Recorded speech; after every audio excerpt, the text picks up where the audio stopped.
People love magic, and in the world of magic, movies have made wizards real, and illusionists command awe and disbelief. Sleight of hand takes us back to our childhood. And so, here's Jerry. His whole life is magic. Coming out! And we got a great show with this end. Great time to see him.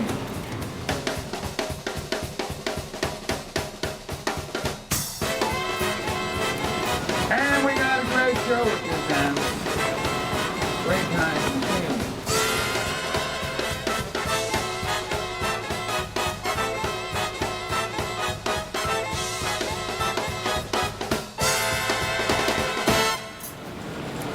And we got a great show with this end.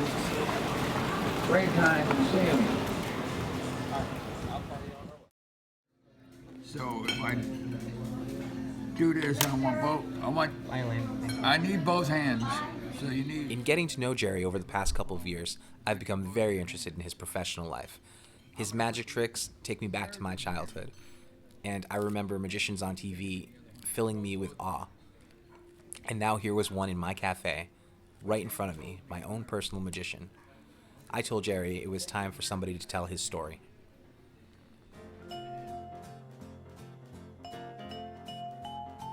For 40 years, Jerry's routine has been the same.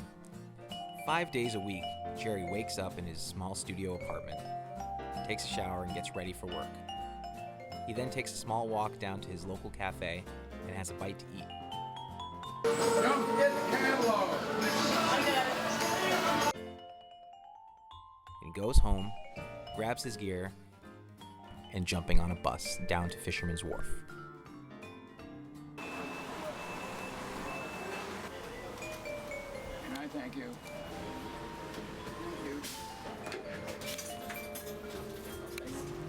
Yeah, we could have gone. When I go to the magic shop, I always take the bus.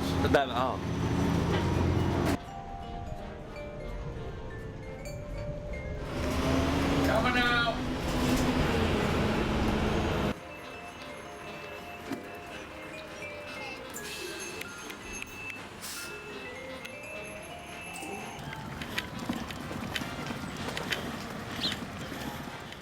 People come from all around the world to visit San Francisco.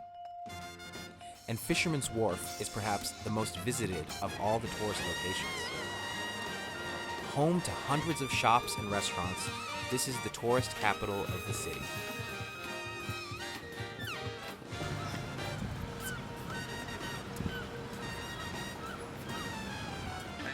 Fisherman's Wharf is home to hundreds of street performers, musicians, magicians, clowns, caricature artists, and those metallic painted people.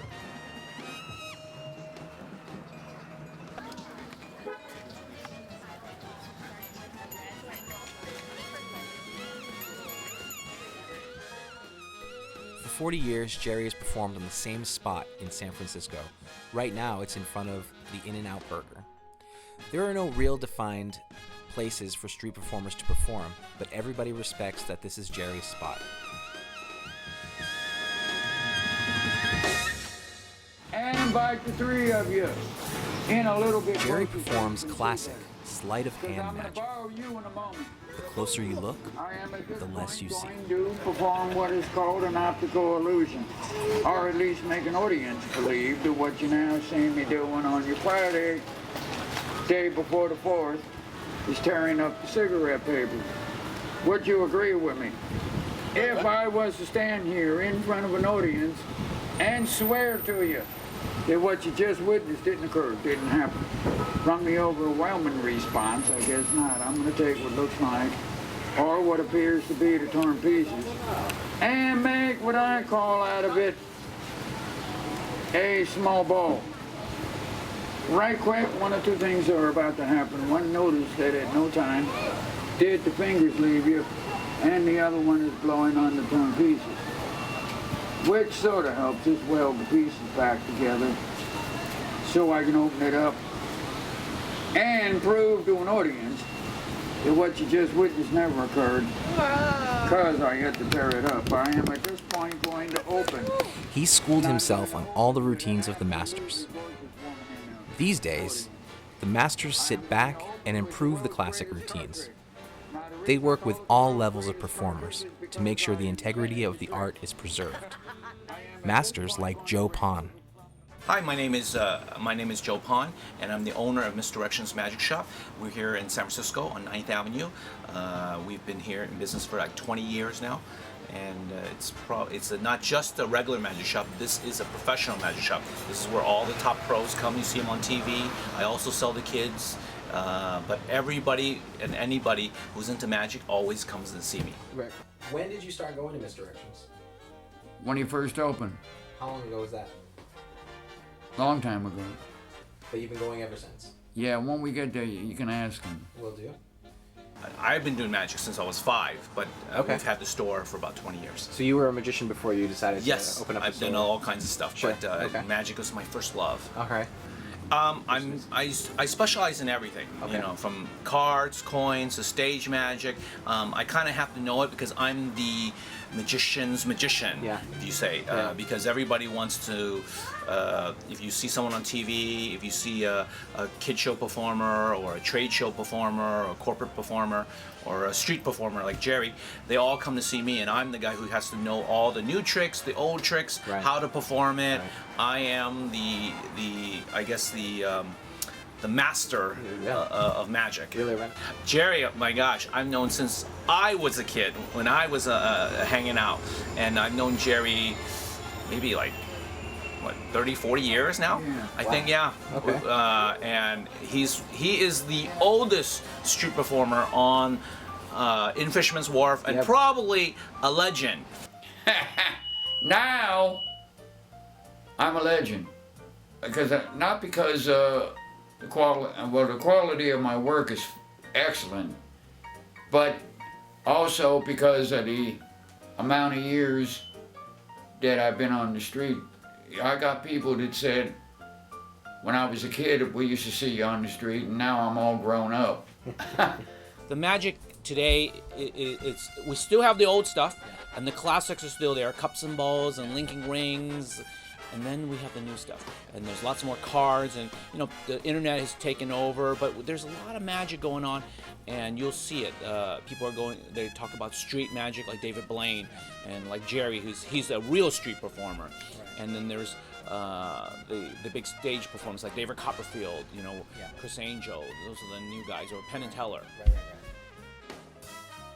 It is, but also bad because the internet kind of gives you a little bit of exposure, but to really do it is like the old, going to see a magic shop, getting to see a mentor. We're losing that kind of image now because people don't realize that magic is all about you know, interacting with people, and you see these, the personal touch. Now you come to see me in the shop, I'm going to actually show you the trick, teach you how to do it, and you see it live. Right. And I will, you know, show you the little details to it, the misdirection, as we say, Misdirections Magic Shop. Right. These days, any amateur can go online and see videos or find instructions for many of Jerry's tricks. But it's just not the same. Honestly, it takes the magic out of the whole thing. Real magic is in the audience, and it's only drawn out by a skilled magician. Our blush card gets you hit somewhere in the deck. Not only that, but if you take a look at it, you'll notice that there's a resemblance. But you left your imprint on the front. And you can keep it as a souvenir. Nice. Look I at am going to borrow the card from you. that. With my keys. You know, the secret is only 5% of the trick. The real trick is the presentation. Yeah. The real magic of any kind of doing, it's not just the trick, it's the presentation, the psychology, the timing, you know, the entertainment value, how we think about it, what we're going to do, where we're going to do it, how we hide, when, you know, like I said, misdirection is the key to everything.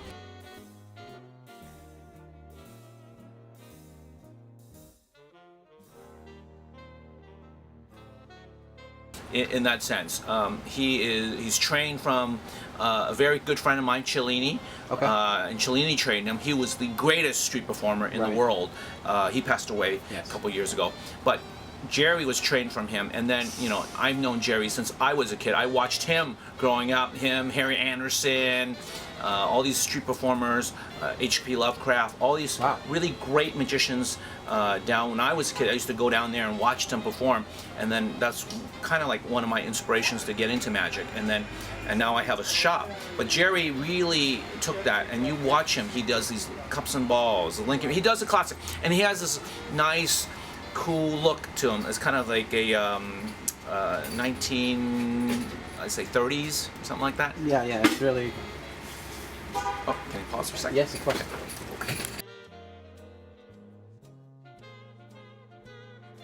About him, but you know, once in a while, if you ask him, he'll actually do other tricks for you. Yeah.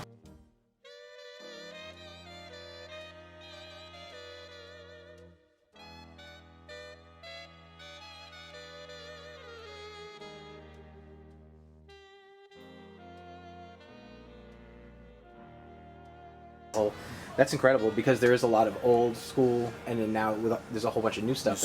Yes, the magic today, we still have the old stuff, and the classics are still there, cups and balls and linking rings, and then we have the new stuff, and there's lots more cards, and you know, the internet has taken over, but there's a lot of magic going on, and you'll see it.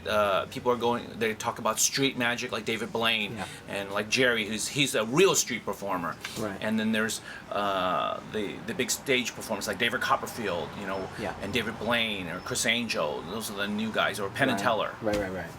And then you touched on it, but do you find that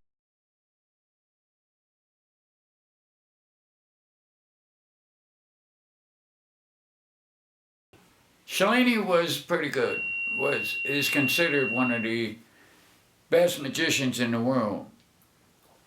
But yeah, we became friends, and we used to do favors for each other, and one thing led to another, and Cellini got sick, and he died. Let's talk a little bit about how you met Cellini. He met me. Where? Performing on the street. Here in San Francisco? Yeah, he was in San Francisco walking down the street, and he saw me, and he stopped to watch the show. Then he introduced himself after the show? Yeah, but I already, the way it went was that he introduced himself, and I said, well, from the description that other people said about you, I already knew that you were Cellini when you stopped to see me when you was walking down the street. So you already knew his Yeah, but he also did a lot of favors. Yeah, of course. You guys were friends. Yeah, he explained that he was wondering why I was mumbling, and he said, if you're smart, make an appointment and go see an ear doctor, because I think the reason you're mumbling is because you're starting to lose your hearing, so that's how the hearing aids got put in. After I decided to let Medi-Cal put the hearing aids in by applying for my disability. So now, as I'm speaking, half of my income is on my disability, and the other half is from performing. All right. Remember to look at me, Jerry, okay? So you met Cellini, and he stopped in the street, and he talked to you and told you that maybe you were mumbling because of hearing. Well, we did that over a cup of coffee late in the afternoon or in the early evening. After you were done performing for the day. Yeah. I know he's had an influence on you, but what would you say his influence overall has been on you as a magician? Overall? As a magician. As a magician? Well,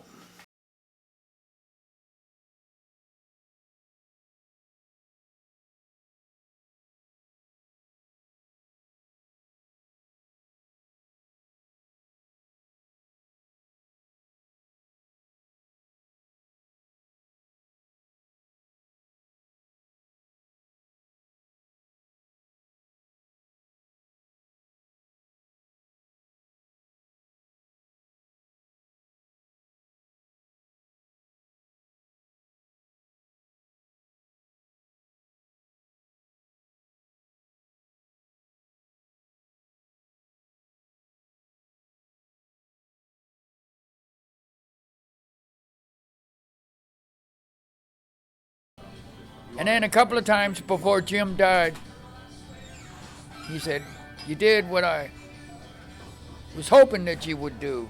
So now we're really tight friends because you do what's necessary to correct your problem and get better.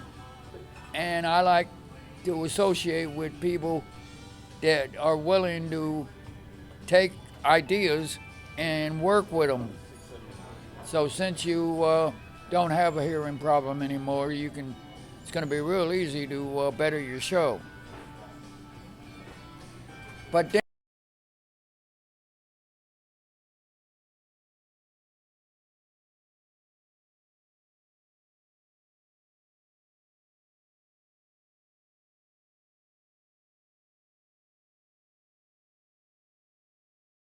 why I needed the deck, stand out in front of an audience and do card tricks all day. And mine started looking a little bit shabby, worn out. So when I hit the drugstore, I asked the salesman at the time where I could find a deck, and he sends me down to aisle 3. And on the shelf there was a whole bunch of them. So I picked up a deck, I purchased it, and everybody on that window joined us up front so you can see better. And then I got back to the counter, and I asked the salesman at the time if I could open up the deck and check it to make sure there wasn't something wrong with the deck, like being misprinted. So when I broke the seal and took the deck out of the box, that's when I noticed that my whole day was starting out wrong. I noticed that somebody at the factory forgot to print a deck. They forgot to print them on the front side, the back sides, and each and every one of these cards. So I mentioned to him, I said, I think they sent you a deck by accident the last time you ordered your cards and they forgot to print it. He said, you know the box you just took the deck out of? I said, yes, would you mind putting it back in the box? Leave it on my counter, run back down to aisle 3, pick yourself up another deck, and I'll be more than happy to exchange it for you. So when I got back with the second deck, I asked him the same question, if I could open it up to check it. And that's when I noticed that it was also one of those decks that hadn't been printed. So I mentioned to the salesman, said, I think they sent you the whole shipment. Last time you ordered your cards and they forgot to print the whole shipment. He said, don't you see the faces on the front side? The backs on the back side? I said, no, you really got to convince me. He said, hand me the deck.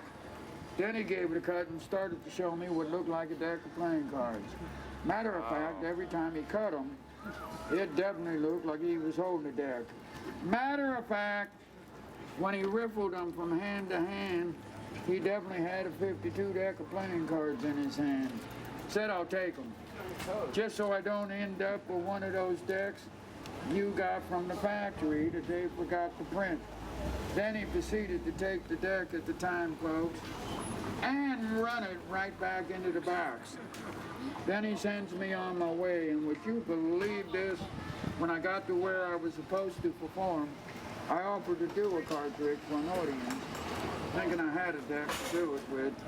And when I took the deck out, I was really embarrassed because I was standing in front of an audience with one of those decks that hadn't been printed. Right now, for your pleasure, I'm going to perform the world's greatest card trick.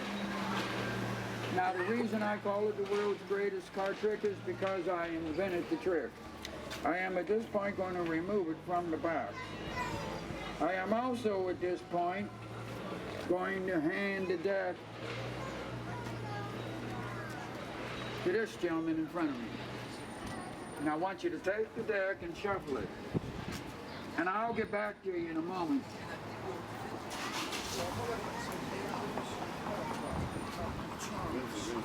Okay, now you can hand me the deck back now that you shuffle it.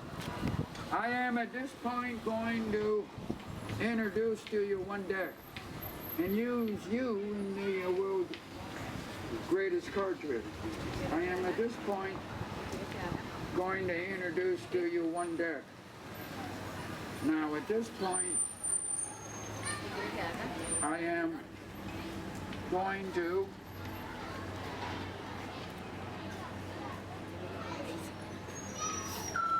get you in a little bit closer. Stop right there. I am at this point going to run my thumb down along the edge of the card, like this. And at any time that you want one, holler out, stop. Yep.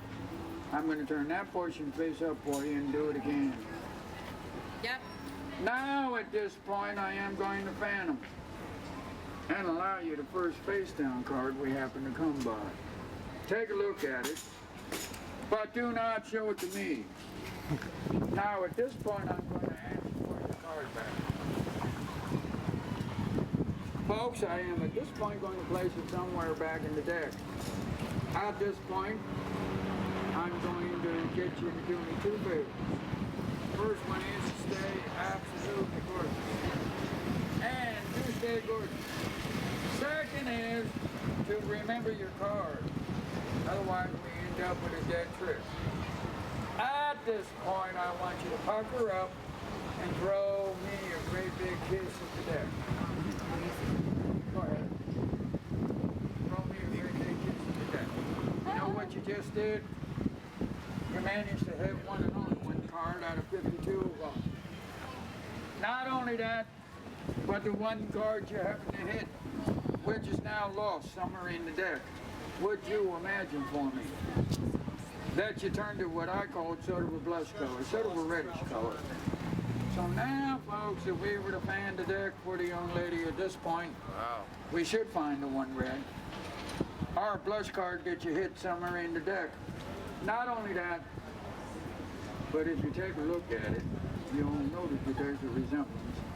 Oh. But you left your imprint on the front. Yeah.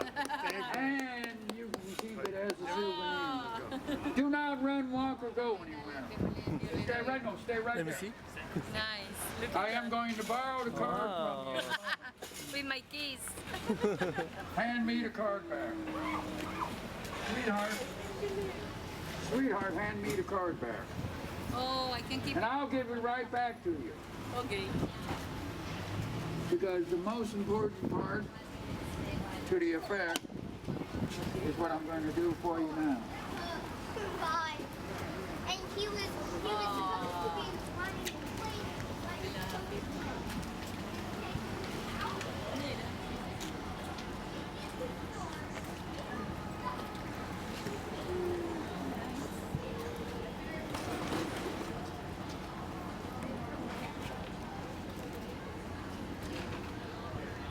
And what I want you to do is to step forward and sign the bottom of the card.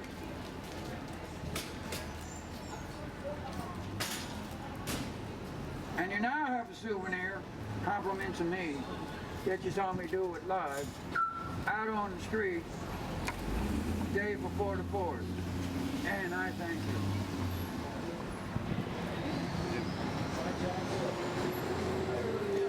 Of course, you're going to find restaurants, stores, and shops. And do have a nice afternoon. Thank you. What do you think? No, what do you think of the trick? Great. It's a great trick.